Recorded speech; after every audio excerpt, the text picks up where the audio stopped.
If you take one step, then you will be a little closer to your dream than if you stay just where you are. Welcome to Coming Home Well. I'm your guest host, Liz Booker, a retired Coast Guard helicopter pilot and writer on a mission to influence the demographics of aviation through story. As literary aviatrix, I have built a community of readers and writers around books featuring women in aviation, and have interviewed authors about their books and their writing and publishing journeys. A large portion of these stories reflect the ways in which aviation history is indelibly linked to military history. This interview is a rebroadcast of the Aviatrix Book Review podcast in collaboration with Coming Home Well. While my interviews span the diversity of aviation experiences, I hope the ones that are featured here will educate and inspire those who listen. These are human stories of grit and courage, failure and success that happen to be about women in military aviation from around the world throughout our history. Here I am, I'm ready to go again, ready to say goodbye when the sky is high. No reason to stay on ground. Lift your hands and you can touch and fly. Hello and welcome to the Aviatrix Book Review. I'm Liz Booker. We often hear reports of discrimination and harassment dismissed as isolated incidents and therefore not systemic problems with which to be dealt. I overheard a conversation the other day in which a gentleman discussing the possibility that even today, these incidents in aviation might not be isolated cases say, "We need data, not anecdotes." I would argue that we can look at the percentage of minority groups who experience these things all day long, and it will never have the power of the anecdotes, of the stories behind them. There's an emotional distance between us and the numbers, but when you live these experiences through the eyes of the victim, you gain a better understanding of their impact and meaning. And when those stories are put together, as they are in Becky Condon's She Flies and in Bev Weintraub's Wings of Gold, their power multiplies exponentially. And then when you combine the stories found in hundreds of books featuring women in aviation, you can no longer dismiss these anecdotes as isolated incidents. You cannot deny the power of their truth, neither the truth about disappointments, obstacles, or injustices, nor the truth of their inspiring victories and adventures. I'm honored to have as my guest today someone who took the time to amplify the anecdotes of the first 6 women to serve as naval aviators in her book, Wings of Gold, the story of the first women naval aviators. She is a Pulitzer Prize-winning journalist and instrument-rated private pilot. As an editorial writer for the New York Daily News, she covered topics including education, social services, and aviation, and she shared the 2007 Pulitzer for editorial writing for an in-depth investigation into the illnesses afflicting World Trade Center rescue and recovery workers after 9/11. Her op-eds about women and aviation have appeared in the Washington Post. You can find her at her website, beverlyweintraub.com, on Instagram at Wings of Gold Book, Facebook at Beverly Weintraub Author, and on Twitter at Bev Weintraub. Bev Weintraub, welcome. Thank you, Liz. Thank you so much for having me. Oh, I'm so excited. I've been looking forward to this ever since we had a chance to talk when I facilitated a conversation with you on the panel at Women in Aviation International last year. So I've gotten to hear some of this before and in your other interviews, but I'm so excited for you to share it with me and with the book club and my audience. So I'm so happy to have you here. Can you give us an overview of your book, Wings of Gold? Sure. So Wings of Gold tells the story of the first women to officially be brought into military flight training. It was an experiment by the Navy in the early 1970s. They recruited 6 women, 3 of whom were already officers or officer trainees, 3 of whom were civilians who signed on just for this program.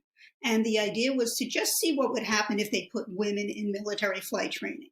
There really wasn't much of a plan for what would happen to them if they got through the program, where they would be billeted, what would happen if they wanted a second billet, how women would be accommodated in what had been a completely all-male environment.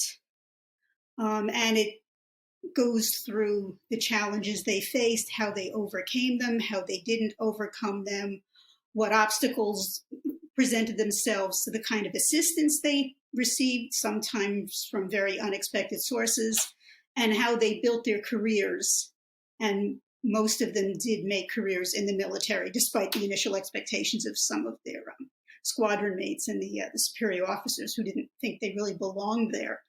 Some of them absolutely made history. They racked up an impressive array of firsts, and they were influenced by historical forces, and they changed history themselves. Yep, they sure did. I can't wait to talk about these ladies and everything they accomplished. But before we do, you are a pilot yourself. Tell us about that. So I am a private pilot, instrument rated, although I'm not current. That's a goal someday to get my currency back. I have my tailwheel, high performance, and complex endorsements. I am the proud owner of a Piper Archer II, which is so much fun to fly. I'm a member of the 99s, which is the International Organization of Women Pilots. I'm secretary of the Greater New York chapter, a former board member of the Air Race Classic, which is an annual 2,500-mile, 4-day, all-women's cross-country airplane race, which is a direct descendant of the original Women's Air Derby in 1929, which gave rise to the 99s. I've flown the ARC 5 times, and it's an absolute hoot. You see parts of the country you would never see otherwise. You test yourself, you learn so much, and you meet incredible people. I can't wait to do it someday. But for now, I will continue volunteering. I think that's awesome. So how did you come to write this book? Well, it kind of happened backwards. The story found me. I'm a journalist. I spent 24 years at the New York Daily News. Among other topics I covered was aviation. And one of my former Daily News colleagues works at the opinion section of the Washington Post. So occasionally when something happens in the news about women and aviation, I'll get an email, would you write something? So in 2019, Captain Rosemary Mariner, who was the most prominent of the 6 women in the book, passed away. And the Navy did the first all-woman missing man flyover at her funeral. Now, this made national headlines. I got an email from my friend at the Washington Post, would you write something? And I did. And then a couple of months later, I had an email from an editor at Lyons Press who had seen the column and thought it might make for an interesting book. What did I think? So the story absolutely found me. It was a little bit of a challenge finding the women, talking to them, figuring out, did they want to share their stories? And I was very fortunate that they did. 4 of them were still alive at the time I was researching the book, and they and their families were very willing to participate.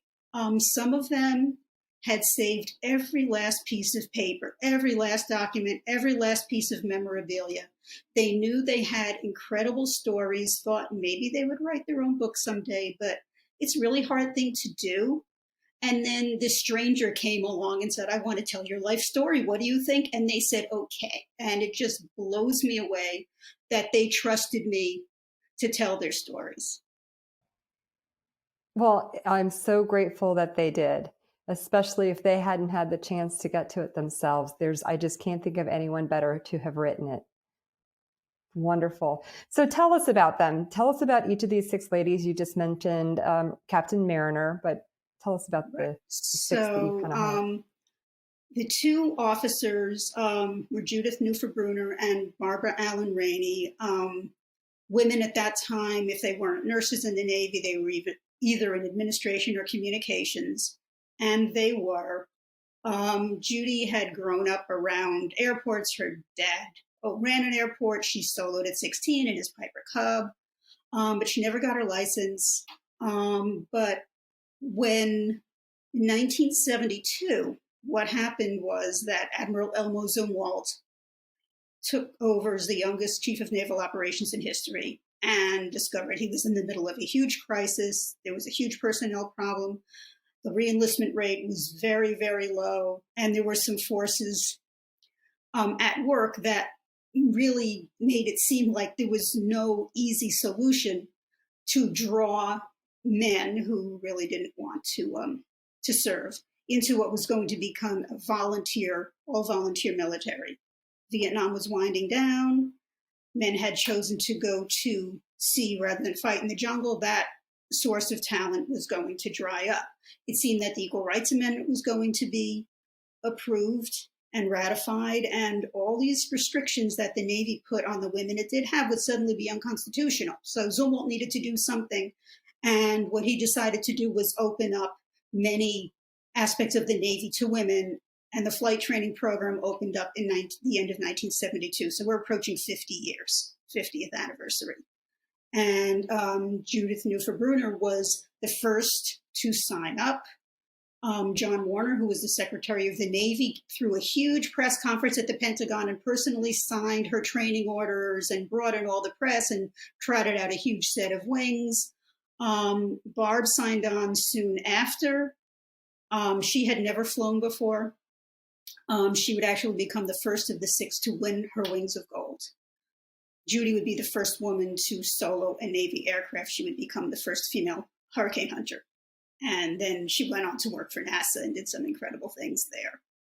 The third, Jane Skiles O'Day, was in women's officer school, which was a thing back then. It was training women for administrative jobs. And there were rumors that flight training was going to open up. Her dad had been a naval aviator, and she had flown with him, but she didn't have her license. But she thought it sounded interesting.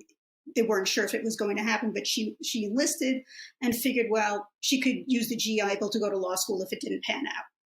It did. She was halfway through. She switched over to the aviation track, was the first ensign to become part of the program. Now, the Navy had wanted 8 women. They could not find 8. They found 4 among officers or officer trainees. One of them dropped out. So then they told recruiters, go find us some civilians, which they did. They found 4. Another one dropped out of that group as well. The 3 civilians, Joellen Drag-Osland, who was the first female helo pilot. She was basically a Navy brat, how she describes herself. Had never flown before. She was, I think, the only one of the 6 who had 0 aviation experience. She would discover that she was not allowed to fly with her squadron when she got to her first billet because of a technicality or a deliberate misreading of federal law that said women could not be in combat. The Navy interpreted that to mean that if this vessel could be in combat at some point, it had a combat mission, no women allowed. She couldn't do the job she was trained to do. She ended up party to a federal lawsuit that challenged those restrictions with some degree of success. Anna Maria Scott was the second of the civilians to sign up. She was the only one who did not come from a military background, but she had gotten her private pilot's license in college. Signed on. She, like a number of the women, they were recent college grads and they weren't really sure what they wanted to do. And this opportunity just came up and it seemed like an interesting thing to do and they went for it. And she went for it, became the second female helo pilot and ended up ferrying VIPs all over the place. And she has a great story about how she was sort of snuck aboard ships she wasn't supposed to be on because one of the lieutenants in her squadron thought the restrictions didn't make sense, and she was a helo pilot and she needed experience landing on ships, and he made sure that she got it, but she had to hide while she was doing it so nobody would know. Rosemary Bryant Mariner was the 6th to sign on. She was the youngest. She was the last one to sign up. She was a student at Purdue at the time, and she was the only one of the 6 who was clearly focused on aviation. She got her private when she was 17. She wanted flying lessons from the time she was 8 years old, and she, washed planes to pay for them and cleaned houses, that kind of thing. She tested out of a 1.5 years worth of school to make the program. because the deadline was in the middle of her junior year, and she didn't. She wanted to do, she could go to the Navy or she could stay at Purdue and graduate. And she just tested out of her classes and joined the Navy. And she would become the first woman to command an aviation squadron, the first woman to fly a tactical jet when women technically were not allowed to fly fighter jets, but she found a way to do it. And she and the other women, but she especially over the course of her 25-year career, opened doors for women and for men and really changed many, many aspects of the military that are still being felt today. Amazing. All of them amazing. And especially the stories that you told about Rosemary and her impact overall. So you mentioned a little bit about how they've faced these obstacles in the law. Can you share a little bit about the strategies that they used to fight against them? Well, there were a number of things that came as a bit of a surprise. Women were not allowed to select jets at the end of their flight training. The men with the best grades got to select jets. The lesser qualified men got propeller planes or helicopters. The women were limited to props and helos. They were not allowed to carrier qualify, which was the defining thing for a naval aviator, is that you fly out to that aircraft carrier, land on it, you collect 10 traps or 10 landings, and you are a tail hooker. That is what made a naval aviator, and the women weren't allowed. They were not allowed to serve on ships. They were not allowed to do sea duty. Many limitations along the way. They were, in theory, not allowed to have children. It hadn't been long before that pregnancy was cause for automatic dismissal. So there were a number of early career roadblocks that they found ways over, around, under, through, some with help, some by banding together. There was at one occasion where three of the women wrote a letter up the chain of command asking to be allowed carrier qualification. And the response was, well, not only are we not letting the women do it, but, we really don't think all the men need to do it anymore either, which was couched as a cost-cutting measure. But just in terms of coincidence, it seemed to the guys like the women had asked for something and now something was being taken away from them. So that really did not help their circumstances, and carrier qualification was not something that any of them could do for a little less than a decade. It took almost a decade. And by that time, these women were somewhat older. And, Jane talks about what it was like doing that cat shot when she was in, I don't know, her late 20s or so, early 30s. It's terrifying. When you're 21, 22 years old, you don't notice. When you're older, it really made an impression.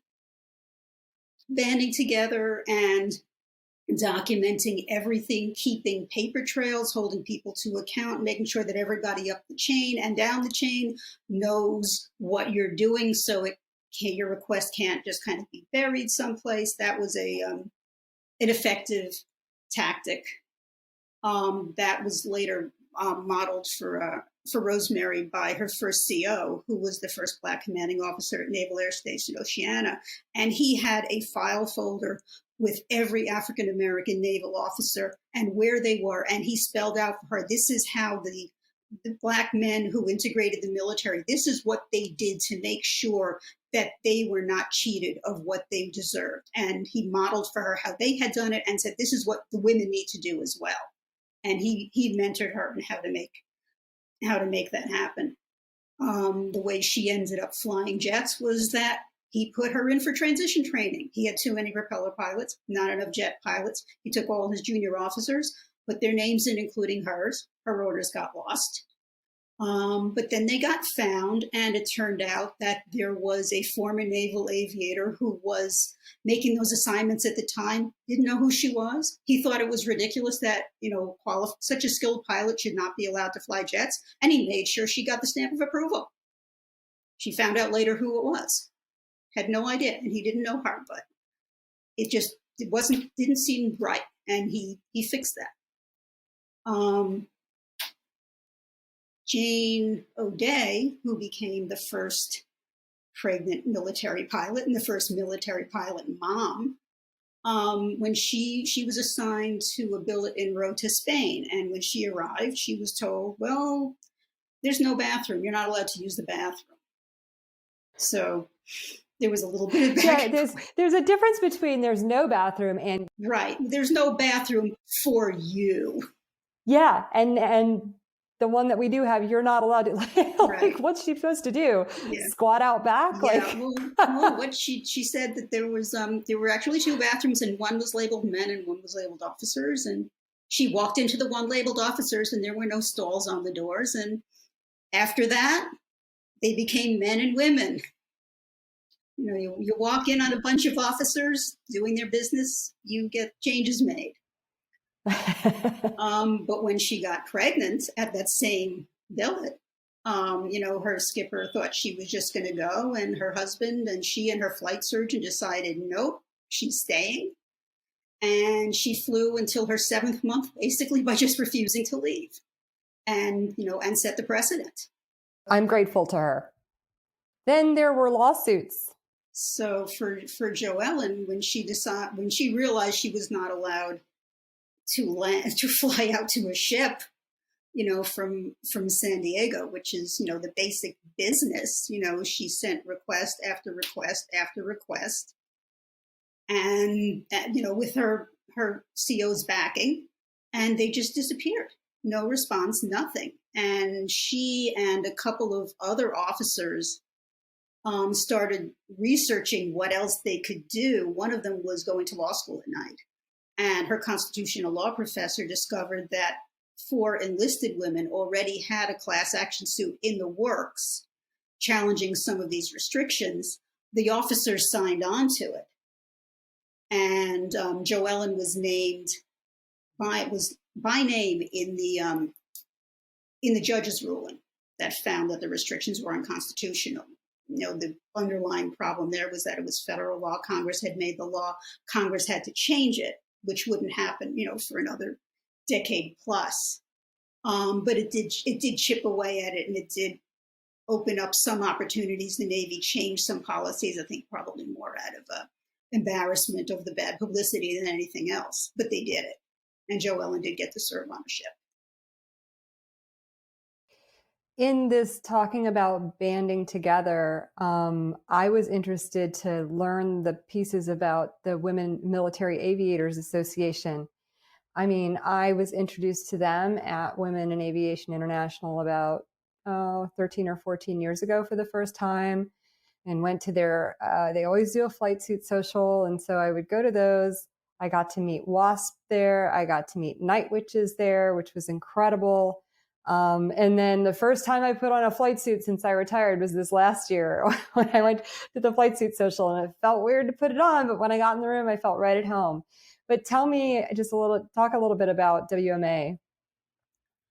Women Military Aviators, as you said, is an organization of, obviously, active duty, female military pilots, but also WASP, also family, also supporters, people who believe that women should have those opportunities and were, they were willing to fight for them. And in Congress in the early 90s, when the combat exclusion battle came to a head, it was WMA who had, along with some legal organizations and some other nonprofits, that organized and call it an education campaign, because women in uniform are not allowed to lobby Congress, but basically set up shop in a senator's office and conducted an education campaign explaining not only to the elected officials, but to their staffers, who are really the ones who do all the research and kind of recommend what their bosses ought to do, why this limitation on women in combat went far beyond what it seemed to mean, that it had absolutely no meaning in practical terms, and that Congress needed to fix this and change the law. And it was this huge battle that went on between WMA and their allies on one side, and some very, very well organized conservative organizations, female led, on the other, looking to not only roll back the combat exclusion, but roll back the role of women in the military, period. Yeah, I want to talk more about them, but I first want to give props to WMA because I did not know that history. And, I've met a lot of these ladies and I didn't know. You see them at this flight suit social and you're like, oh, it's a drinking club and we get to put our flight suits on. But it has a lot more meaning than that. And that scene in the book where you describe them in the halls of Congress, I was like, that is just awesome. I was so glad that they took that risk and did it because I'm sure it was a risk for them. So yeah, let's talk about some of the opposition. First, James Webb's article. Wow. Just wow. I mean, I feel like that article must have been handed down over the next few decades to a few key people who I ran into in my career. Yeah, just talk about the impact of that. Right. So James Webb, who ran for president a number of years ago, or tried to, seeking the Democratic nomination, was the incoming Secretary of the Navy, and he was a Marine, had attended the Naval Academy. He was a Vietnam combat veteran, and had penned this lengthy opinion piece in Washingtonian magazine that was headlined, "Women Can't Fight." And it was a screed in opposition to opening the military service academies to women in the most blatant, sexist, offensive terms you can imagine. It baffles me that anybody would put that stuff in writing. But it was just stereotype after stereotype after assumption after, broad brush assumption. Talks about how the military is the only male bastion left and how damaging it will be if men are not allowed to have the benefits of being beaten with a bat as he was by some upperclassmen because it builds character, just the physical abuse he describes and painting that as a good thing and how women will just ruin it. It was absolutely horrendous. And it was devastating for the women in those initial classes and for years after it circulated among, these midshipmen. And this is where they would get ideas. There was one woman quoted in a newspaper story I saw at the time. It's like, they don't start at the Naval Academy thinking that. They learn it there. And that was how that perpetuated itself. Yeah, it was horrible. I was mortified and shocked, just like you. I knew those attitudes were there and that they were said in smaller circles, but I could not believe that was put into print. I was just shocked. And then, of course, that condones that behavior and sets the tone for the culture for years and years and years. Well, it wasn't just him. We had our old gal, Phyllis Schlafly, and Elaine Donnelly. Talk about them, two of my faves. Right. So Phyllis Schlafly, who was, I think, the better known of the two, I believe she was an attorney, an extremely talented political organizer, lived, I think, in Illinois, espoused traditional family values to the extreme, was instrumental in the defeat of the Equal Rights Amendment as opposed to the traditional family values of the woman in the home, taking care of the children, and the men working outside the home. And any change to that was threatening the foundations of society and could not be tolerated.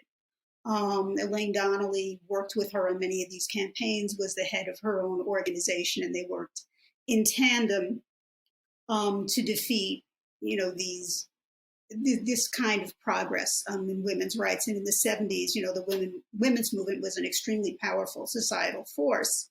They were on the other side trying to maintain the status quo.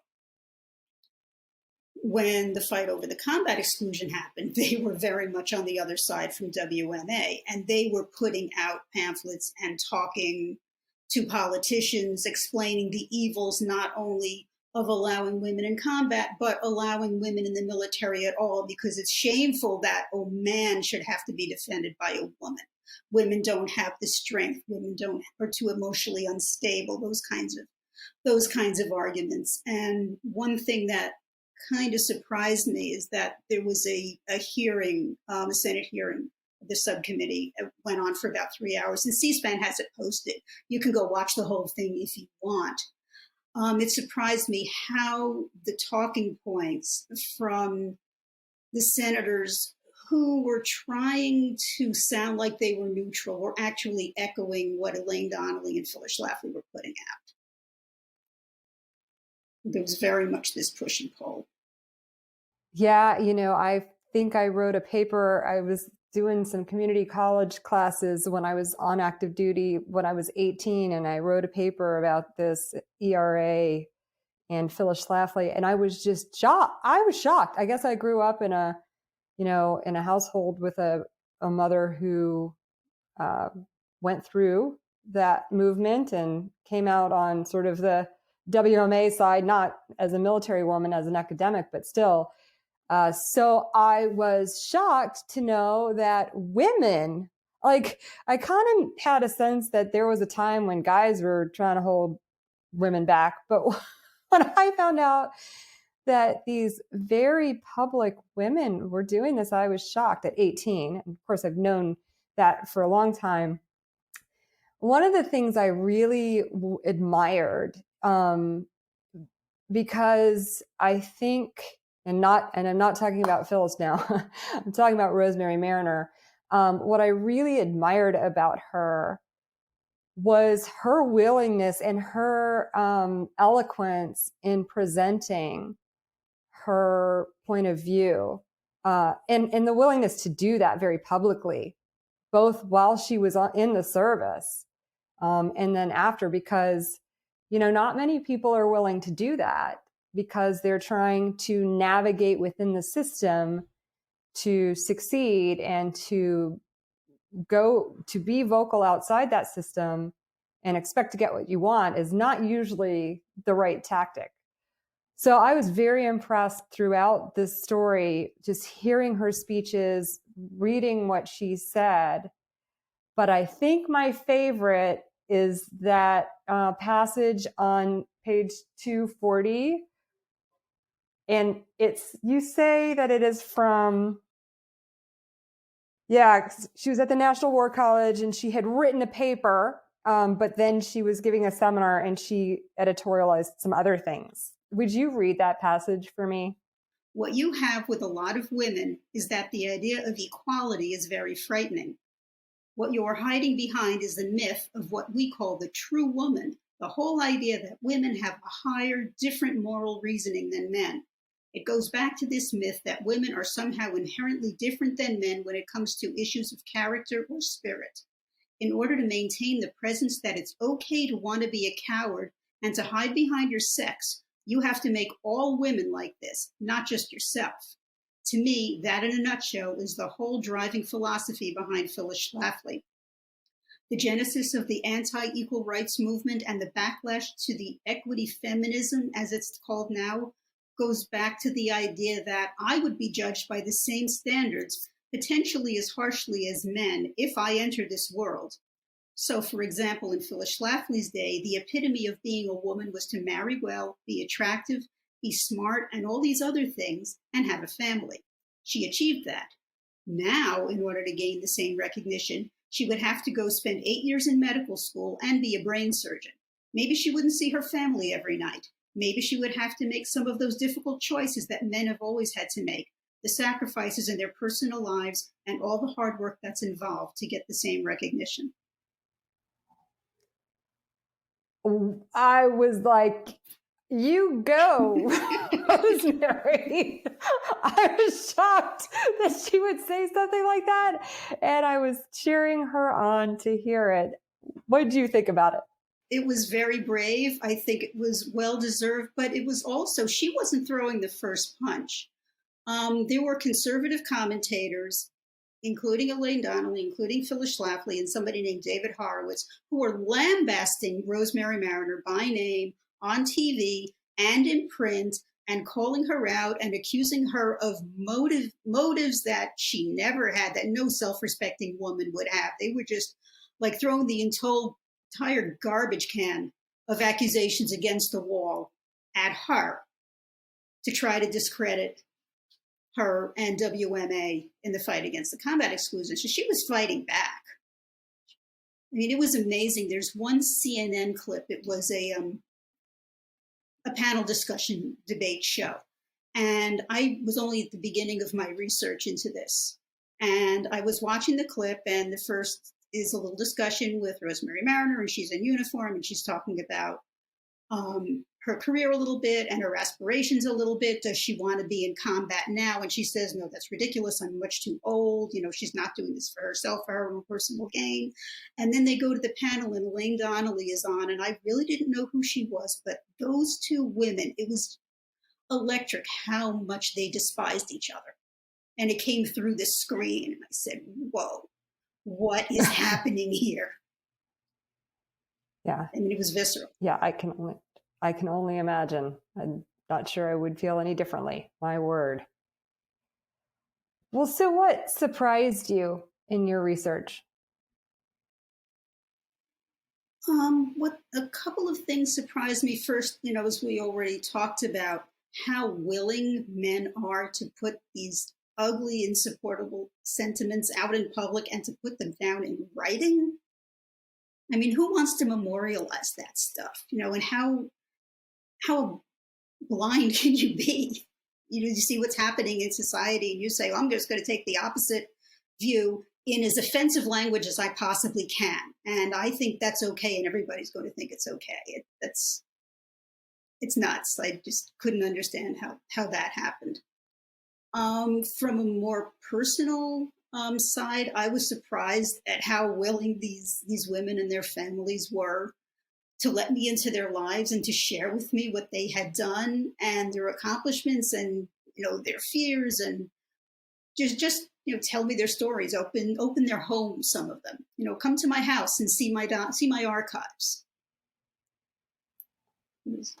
Were there any details or anecdotes that you wish that you could have put in the book but didn't fit, or anything that you couldn't get in there? I wasn't looking to do necessarily, you know, a full day-by-day accounting of anybody, because I was writing a history, not a biography, which, you know, by writing a biography of 6 people, I don't even know how you would do that. But what I was looking for was that, you know, you had these 6 women who end up at this very special turning point in history and made it happen. So where were they? What were they doing? How did they react to what was going on around them? How did they affect change? And then getting their stories, you know, the 30,000 foot view of their stories, and then honing in on specific incidents that would illustrate these larger trends, right? So, and I was, you know, fortunate, for better or for worse, that they all had stories that brought to life, you know, the good and the bad of, you know, what was happening to women in this time. You know, there were some stories that, you know, maybe it would have added some to the book, but it was a little bit of a delicate balance because, you know, I was a stranger, I'm an intruder. I come in and ask people to participate in this project that maybe they didn't really want to. And, you know, when you're getting near some personal issues, they're not asking me to ask them about this. I'm asking them questions maybe they don't want to talk about it. So it's a little bit of a dance, you know, how much can I push? You know, they're not, you know, I'm not going after them. There's no reason right. to. The idea was, you know, this is going to be a celebration of these incredible accomplishments. And, you know, what they accomplished was really, really amazing. So, whereas, you know, there were some details that I would push for because I really thought they were important. If there were some things that clearly they did not want to talk about, you know, that was okay. You know, there are other ways to tell that stories. You know, I had 6 people's life stories where I could look at what happened and decide which is the most evocative telling, who really, personified this aspect of this piece of the history. So what impact has writing this book had on you? So it's really opened a world that I didn't know a whole lot about. I don't come from a military family. My father was in the New York National Guard. I had thought about, maybe I would fly for the military, when I was like 13, and my mom shut that down really fast. So, just the admiration I have for women who did not just decide, okay, I'll do something else. The first time they hit a hard no, the way I did, that was amazing.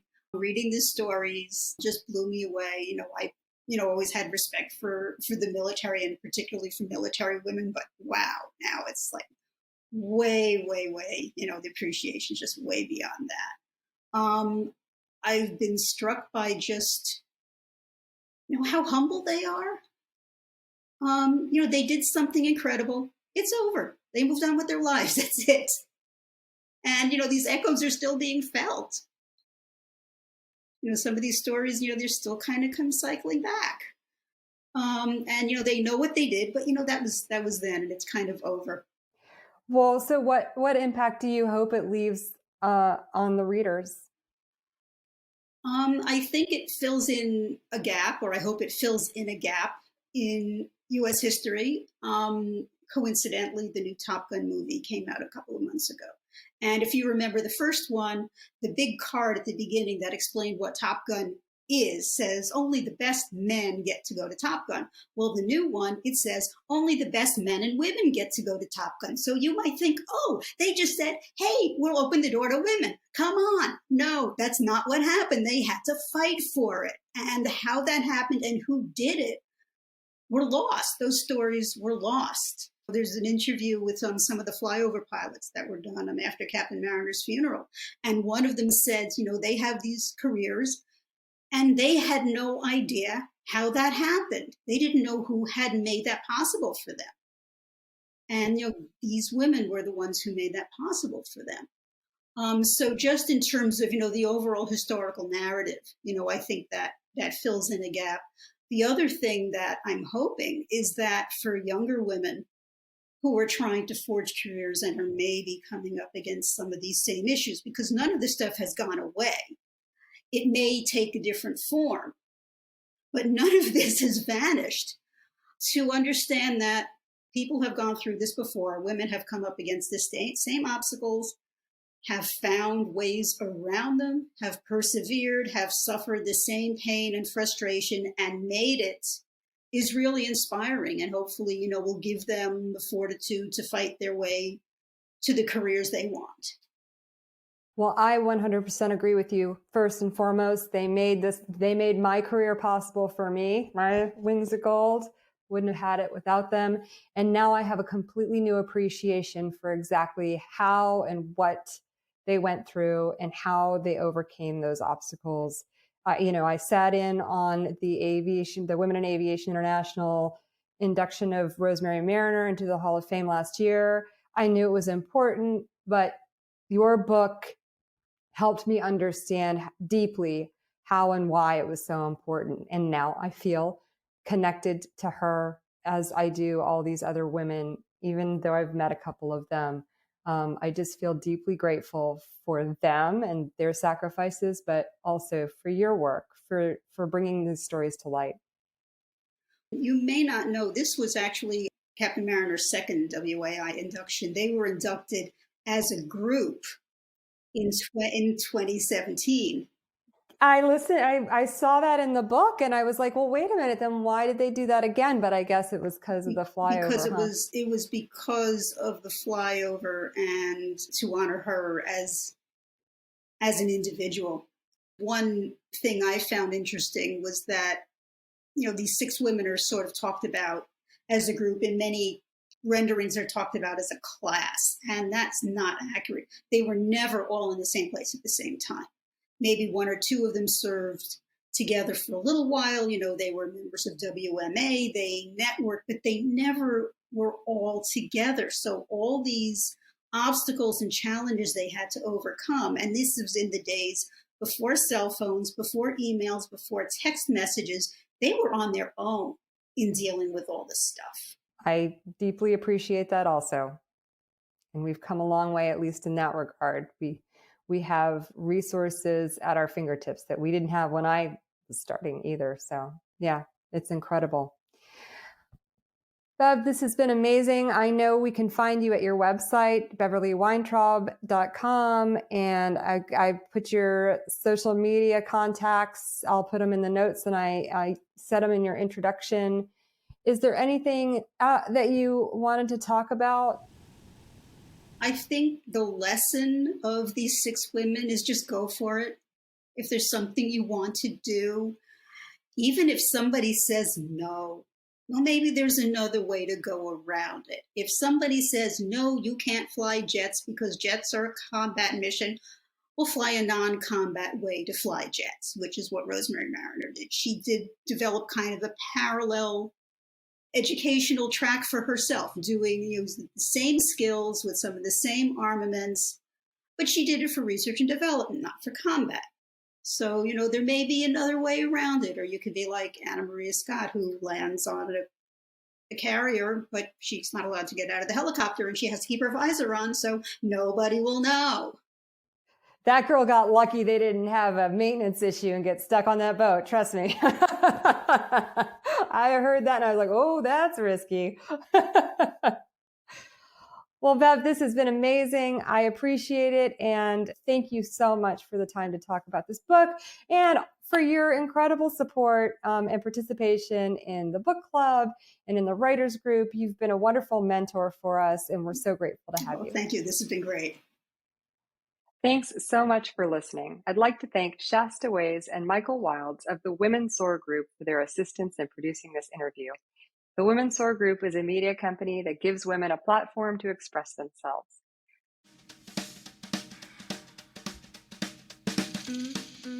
Thank you for listening, and thank you Coming Home Well for your collaboration in helping these stories reach a broader audience. Writing is a deeply healing and cathartic exercise. It can help you process your experiences, whether you intend to share them with the world or keep them to yourself. Living the experiences of others through reading can also help heal, validate, and create a sense of connectedness. If you're interested in hearing about how these authors brought their stories to life on the page, check out the Writers' Room interviews on the Aviatrix Book Review website and podcast. If you'd like to join the book club conversations, look for the Aviatrix Book Club on Facebook. All are welcome. And connect with me on social media at Literary Aviatrix. I'd love to hear from you. Blue skies and happy reading.